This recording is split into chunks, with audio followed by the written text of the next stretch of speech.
বলুন ম্যাডাম। আপনার রিপোর্টটা আমি দেখছিলাম। তা আপনার হাতে তো বেশি সময় নেই, 1 ঘন্টা বাঁচবেন আপনি।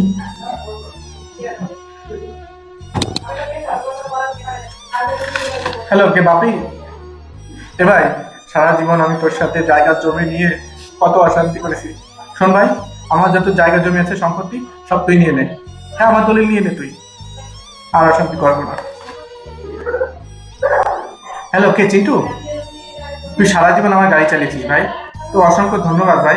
তুই এক কাজ কর, আমার 4টে গাড়ি তুই নিয়ে নে। আর তোর নামে করে নে ভাই। হ্যাঁ, তোর নামে করে নে। আচ্ছা ঠিক আছে, তুই দেখে রাখিস গাড়িগুলো। হ্যালো। হ্যাঁ গৌতম কাকা, বলছি কি আমার ব্যাংকে যত টাকা পয়সা আছে আর বাড়ির সোনাদানা আছে যা আছে সব ওই বৃদ্ধাশ্রমে দিয়ে দিও তো। হ্যাঁ ঠিক আছে, আমি আর দেখছি না, আমি থাকছি। হ্যাঁ রাখছি। ঠিক আছে রতন বাবু।